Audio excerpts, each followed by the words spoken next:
The Crucible, Act 1. A small upper bedroom in the home of Reverend Samuel Parris, Salem, Massachusetts, in the spring of year 1692. There is a narrow window at the left. Through its leaded panes the morning sunlight streams. A candle still burns near the bed, which is at the right. A chest, a chair, and a small table are the other furnishings. At the back the door opens on the landing of the stairway to the ground floor. The room gives off an air of transparency. The roof rafters are exposed, and the wood colors are raw and unmellowed.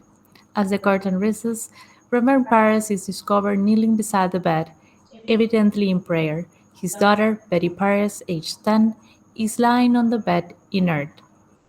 Reverend Paris is praying now, and though we cannot hear his words, a sense of his confusion hangs about him. He mumbles, then seems about to weep, then he weeps, then prays again, but his daughter does not stir on the bed. The door opens, and his negro slave enters. Tituba is in her 40s. Paris brought her with him from Barbados, where he spent some years as a merchant before entering the ministry. She enters as one who can no longer bear to be bare from the sight of her beloved, but she is also very frightened because her slave sense has warned her that, as always, trouble in this house eventually lands on her back. Me very big hardy soon. Out of here. Me very not going die.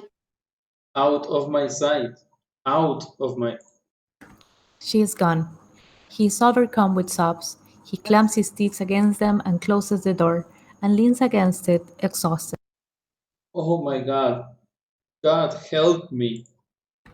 Quaking with fear, mumbling to himself through his sobs, he goes to the bed and gently takes Betty's hand. Betty, child, dear child, will you wake? Will you open your eyes, Betty, little one? He is bending to kneel again when his niece, Abigail Williams, 17, enters. A strikingly beautiful girl, an orphan, with an endless capacity for dissembling. Now she's all worry and apprehension and propriety. Uncle, Susanna Walcott's here from Dr. Griggs. Oh, let her come, let her come. Come in, Susanna. Susanna Walcott, a little younger than Abigail, a nervous, hurried girl, enters. What does the doctor say, child? He bid me come and tell you, Reverend Sir, that he cannot discover no medicine for it in his books. Then he must search on. Sir, he has been searching his book since he left you.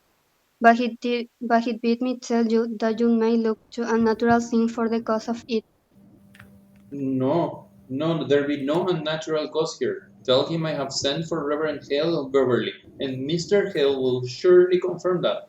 Let him look to medicine and put out all thought of unnatural causes here. There be none. Sir, he bid me tell you. Speak nothing of it in the village, Susanna. Go directly home and speak nothing of unnatural causes. Sir, I pray for her. She goes out. Uncle, the rumor of witchcraft is all about. I think you'd best go down and deny it yourself. The parlor spoke with people, sir. I sit with her. And what shall I say to them? That my daughter and my niece I discovered dancing like heathen in the forests? Uncle, we did dance. Let you tell them I confessed it. And I'll be with if I must be. Of witchcraft. Betty is not witch. Abigail, I cannot go before the congregation when I know you have not opened with me. What did you do with her in the forest? We did dance, uncle, and when you leaped out of the bush so suddenly, Betty was frightened, and then she fainted. And there's the whole of it. Child, sit you down. Her, Betty. I love her dearly. Now look you, child. Your punishment will come in its time. But if you trafficked with spirits in the forest, I must know it now. For surely my enemies will, and they will ruin me with it. But we never conjured spirits. Then why can she not move herself since midnight? This child is desperate. It must come out. My enemies will bring it out. Let me know what you've done here, Abigail. Do you understand that I have many enemies? I have heard of it, uncle. There is a faction that is sworn to drive me from my pulpit. Do you understand that? I think so, sir. Now then, in the midst of such disruption, my own household is discovered to be the very center of some obscene practice. Abominations are done in the forest. It will sport. You call this sport? Abigail, if you know something that may help the doctor, for God's sake, tell it to me. I saw Tituba waving her arms over the fire when I came on you. Why was she doing that? And I heard a screeching and gibberish coming from her mouth. She was swaying like a dumb beast over that fire. She always sings her bravado songs, and we dance. I cannot blink what I saw, Abigail, for my enemies will not blink it. I saw a dress lying on the grass. A dress? Aye, a dress. And I thought I saw someone naked running through the trees. No one was naked. You mistake yourself, uncle. I saw it. Now tell me true, Abigail, and I pray you feel the weight of truth upon you, for now my ministry is at stake. My ministry and perhaps your cousin's life. Whatever abomination you have done, give me all of it now, for I dare not be taken unaware when I go before them down there. There is nothing more. I swear it, uncle. Abigail, I have sought here 3 long years to bend these stiff-necked people to me, and now, just now, when some good respect is rising from me in the parish, you compromise my very character. I have given you a home, child. I have put clothes upon your back.